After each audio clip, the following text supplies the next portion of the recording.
Hello बच्चों, good morning. पिछले video में मैंने बगुला भगत कहानी के बारे में आपको समझाया। आज मैं उसका अभ्यास के लिए टॉपिक है वो समझाऊंगी।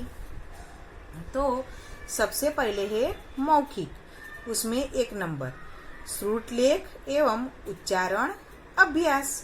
आपको जो पोयम में जैसे शब्द का श्रुत लेखन और उच्चारण करना था ना, वैसे आपको ये शब्दों का भी वैसे ही करना है। यानी कि नोटबुक में आपको ये वाले शब्द अच्छे हैंड राइटिंग निकाल कर लिखने हैं और बोलने हैं, यानी उच्चारण करना है। सबसे पहले है मौसम। कौन सा शब्द है? मौसम। उसके बाद है मछलियाँ। क्या है? मछलियाँ। उसके बाद धूर्त। उसके बाद दृष्ट। साधु, चिंतित, कुशल, मृत्यु, विश्वास, प्रभावित, चट्टान, हड्डियां। समझ में आ गया बच्चों शब्द? तो आपको ये वाले शब्द अपनी नोटबुक में लिखने हैं। अब 2 नंबर, कम से कम शब्दों में उत्तर दीजिए। ये वाले आंसर आपको मैं नोटबुक में समझाऊंगी। देखिए, सबसे पहले है मछलियाँ कहाँ रहती थी। तो अगर मैंने कहानी आगे में समझाया ना मैंने कि मछलियाँ कहाँ रहती थी, तो मछलियाँ तालाब में रहती थी। कहाँ रहती थी बच्चों? मछलियाँ तालाब में रहती थी। उसके बाद ख, तालाब के किनारे कौन रहता था? तो उसका उत्तर क्या आएगा? तालाब के किनारे एक धूर्त और दुष्ट बगुला रहता था। कौन रहता था? एक धूर्त और दुष्ट बगुला। उसके बाद ग, बगुला मछलियों को कहाँ ले जाकर मारता था? तो उसका उत्तर क्या होगा बच्चों? उसका उत्तर होगा बगुला मछलियों को तालाब के किनारे बड़ी चट्टान पर ले जाकर मारता था। समझ में आ गया बच्चों? आपको पता है ना, कहानी में आया था ना कि वो बड़ी चट्टान जो पत्थर था बड़ा वाला, उस पर ले जाकर वो मारता था। उसके बाद बड़ा वाला ग, मछलियों बगुले को क्या कहकर पुकारती थी? यानी मछलियाँ थी, वो बगुले को क्या कहकर पुकारती थी? मैंने बताया था ना आपको। तो मछलियाँ बगुले को मामा कहकर पुकारती थी। समझ में आ गया बच्चों? अब आपकी किताब में देखिए क्या है? लिखित। कौन सा टॉप पॉइंट है? आप लिखित। तो आप देखिए उसमें क्या है? कहानी के आधार पर निम्नलिखित वाक्यों के आगे क्रम संख्या लिखिए। यानी इधर कुछ वाक्य है वो उलट सुलट हो गए हैं। पहले वाला कौन सा है, दूसरे वाला कौन सा है, कहानी के अनुसार आपको वो नंबर लिखने हैं। कहानी में जिस तरह वाक्य आए उसके क्रम उसी तरह आपको लिखने हैं। तो पीछे भी है, देखो कुछ वाक्य। उसमें क्या है? देखिए, सब वाक्य आपको पहले पढ़ने पड़ेंगे। तो उसमें पहला वाला कौन सा है? तो एक तालाब में पानी सूखता जा रहा था। वो वाला वाक्य 1 नंबर पर या 1 नंबर पर आएगा। तो आपके उसके सामने 1 नंबर लिख दो। लिखा? चलो, उसके बाद दूसरा कौन सा आएगा? सब वाक्य आपको पढ़ने पड़ेंगे इसके लिए। दूसरा आएगा क, है ना, क। मैं एक एक करके तुम सबको अपनी चोंच में पकड़कर दूर एक बड़े तालाब में छोड़ आऊं। वो वाला है, वो 2 नंबर पर आएगा। क्या आएगा? 2 नंबर पर। उसके बाद मछलियाँ धूर्त बगुले की चाल में आ गए। लास्ट वाला है ना, 6 वाला, वो 3 नंबर पर आएगा। उसके बाद चट्टान के पास मछलियों की हड्डियों का ढेर लग गया। वो 4 नंबर पर आएगा, उसके सामने 4 नंबर लिखो। लिखा, जो बॉक्स है ना उसमें 4 नंबर लिखो। उसके बाद 5 नंबर, तो 5 नंबर पर कौन सा आएगा? मैं तुम्हारी, च वाला है ना, च, मैं तुम्हारी चोंच में दबकर नहीं चल सकता, कहो तो गर्दन पर बैठकर चलो। वो वाला 5 नंबर यानी 5 नंबर पर आएगा। समझ में आया? अब 6 नंबर, तो बगुला पीड़ा से करा उठा। जो बड़ा वाला घ है ना, वो बगुला पीड़ा से करा उठा, ये वो 6 नंबर पर यानी 6 नंबर पर आएगा। उसके सामने बॉक्स में लिखो। आप 1 2 3 4 5 6 लिखोगे तो भी चलेगा। लिखा। उसके बाद लास्ट वाला 7 नंबर वाला, तो कौन सा आएगा? धूर्त और दुष्ट व्यक्ति सदा सुखी नहीं रहते। वो वाला 7 नंबर पर आएगा। लिख दिया आपने? तो मैं फिर से बोल देती हूँ। जो पहला वाक्य है क वाला, वो 2 नंबर पर, ख वाला है वो 7 नंबर पर आएगा। फिर ग वाला है छोटा, वो 4 नंबर उसके सामने लिखो। फिर बड़ा घ वाला है उसको 6 नंबर लिखो। फिर ए वाला है ना, उसके सामने 1 नंबर लिखो। लिखा। उसके बाद च वाला है ना, उसके सामने 5 नंबर लिखो। और 6 वाला है उसके सामने 3 नंबर लिखो। लिख दिया?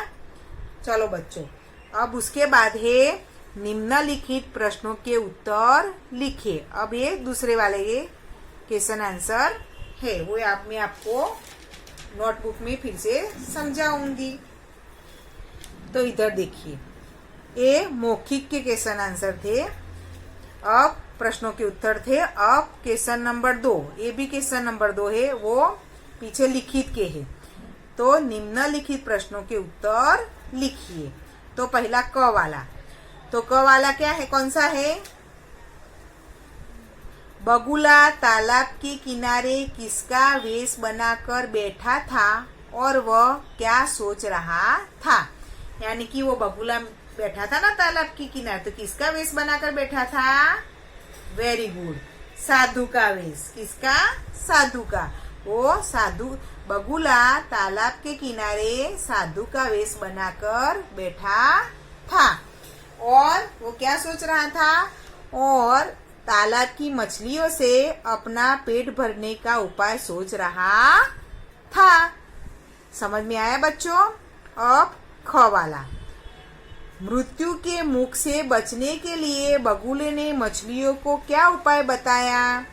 तो बगुले ने बताया था ना उपाय, कौन सा उपाय था? तो उसका उत्तर होगा, बगुले ने मछलियों को मृत्यु के मुख से बचने के लिए यह उपाय बताया कि वह एक एक करके सभी मछलियों को अपनी चोंच में पकड़कर दूर एक बड़े तालाब में छोड़ आएगा। कहानी में हमने देखा था ना कि वो क्या बोल रहा था कि आप सभी मछलियों को मैं एक एक करके तालाब में छोड़ आऊंगा। चलो अब छोटा वाला ग, बगुला मछलियों का क्या करता था? तो उसका उत्तर है, बगुला तालाब में से एक मछली ले जाता और दूर जंगल में एक बड़े तालाब के किनारे बड़ी चट्टान पर बैठकर उसे मारकर खा जाता था। क्या करता था वो? उस चट्टान पर बैठता था और उसे मारकर खा जाता था। चलो उसके बाद बड़ा वाला ग, केकड़ा बगुले की धूर्तता में कैसे परिचित हुआ? उसी धूर्तता का पता कैसे चला केकड़े को? उसने अपनी जान कैसे बचाई? तो केकड़े को बगुले की धूर्तता का पता कैसे चला वो आपको बताना है, और उसने अपनी जान कैसे बचाई उसका आपको उत्तर देना है। तो केकड़ा क्या था? चालाक था। उसे बगुले पर जरा भी विश्वास नहीं था, इसलिए उसने शर्त रखी कि वह बगुले की गर्दन पर बैठकर चलेगा। जब केकड़ा चट्टान के पास पहुंचा तो हड्डियों के ढेर को देखकर सब कुछ समझ गया। उसने बगुले की गर्दन में डंक गड़ाए और उसे तालाब तक चलने पर मजबूर कर दिया। तालाब के किनारे पहुंचकर उसने बगुले की गर्दन दबाकर उसे खत्म कर दिया। इस प्रकार अपनी सूझबूझ से केकड़े ने अपनी जान बचाई। समझ में आ गया ना? मेरे बताया ना केकड़े ने क्या किया। वो उसकी चोंच में नहीं लेकिन उसकी गर्दन पर बैठ गया और उसने जब हड्डियों का ढेर देखा तो उसको समझ में आ गया, तो उसने डंक बिठा दिया के बगुले के गर्दन पर और उसको तालाब को ले जाने के लिए मजबूर कर दिया। फिर तालाब के पास पहुंचकर क्या किया उसने? केकड़े को उसकी गर्दन दबाकर मार डाला और वो ऐसे बच गया। बच्चों, आपको क्या करना है? ये वाले प्रश्नों के उत्तर है सारे के सारे। आपको जो शब्दार्थ लिखे है ना, उसके बाद आप पहले आपको शब्दार्थ लिखने हैं, फिर वो वाले शब्द मैंने बोले ना कि श्रुत लेखन करना है, वो वाले लिखने हैं। उसके बाद ये प्रश्नों के उत्तर है सारे के सारे प्रश्नों के उत्तर मैं आपको पीडीएफ द्वारा भिजवाऊंगी। वो आपको अपनी नोटबुक में 1 टाइम लिखने हैं। समझ में आ गया? अब आप अपनी किताब में देखिए ये वाला क्या है। उसके बाद निम्नलिखित प्रश्नों के उत्तर विस्तार पूर्वक लिखिए। ये मूल्यपरक प्रश्न है दोनों, वो आपको लिखने नहीं है। उसके बाद भाषा ज्ञान। तो पहला है पढ़िए, समझिए और लिखिए। क्या है? पढ़िए, समझिए और लिखिए। तो इधर क्या दिया है? मछली, मछलियाँ एग्जाम्पल एक दिया है, आपको उदाहरण दिया है, उसके अनुसार आपको नीचे वाला करना है। तो मछली, तो मछलियाँ, तो क्या हुआ? मछली का मछलियाँ बहुवचन हुआ। एक मछली हो तो हम उसको क्या बोलते हैं? मछली। लेकिन एक से ज्यादा हो तो क्या बोलते हैं? मछलियाँ। तो उसी प्रकार आपको ये दूसरे वाले शब्दों का बनाना है। जैसे कि हड्डी, तो क्या होगा हड्डी का? हड्डियाँ। उसके बाद कली, तो क्या होगा? कलियां। नदी, नदी का क्या होगा? नदियां। नाली, नाली का क्या होगा? नालियां। लेकिन ये ई की मात्रा पीछे होती है, वो क्या होती है? आगे आ जाती है। समझ में आया बच्चों? बड़े वाली की मात्रा बन जाती है। जब पीछे य लगता है तो ई की मात्रा आगे आ जाती है, आपको ये ख्याल रखना है। उसके बाद बगुला, बगुला का क्या हुआ? बगुले। क्या हुआ? बगुले। एक हो तो बगुला बोलते हैं, लेकिन ज्यादा हो तो क्या बोलते हैं? बगुले। केकड़ा, तो उसका बहुवचन क्या होगा? केकड़े। हवा का हवाएं। उसके बाद दिशा का दिशाएं। उसके बाद चर्चा का चर्चाएं। समझ में आया बच्चों? चलो उसके बाद ये वाला 2 नंबर पर निम्नलिखित शब्दों के विलोम शब्द तालिका में से ढूंढकर लिखिए। क्या करना है आपको? तालिका में से ये वाले शब्द है उसके विलोम शब्द यानी ऑपोजिट। इंग्लिश में हम क्या बोलते हैं विलोम शब्द को? ऑपोजिट।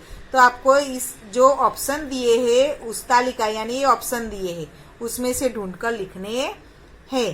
तो गर्मी, तो गर्मी का ऑपोजिट विलोम शब्द कौन सा होगा? देखो ऊपर, वेरी गुड। सर्दी, कौन सा होगा? सर्दी। उसके बाद उदास, उदास यानी जो दुखी होता है वो, तो उसका विलोम शब्द कौन सा होगा? प्रसन्न। कौन सा होगा बच्चों? प्रसन्न।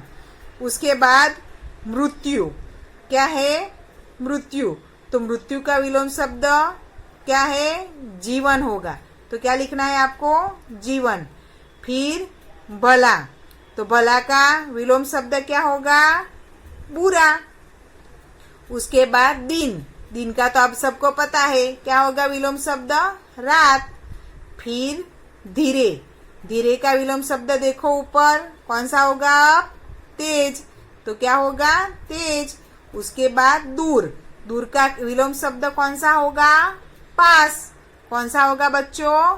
पास। उसके बाद ठीक, ठीक का विलोम शब्द क्या होगा? ठीक यानी सही।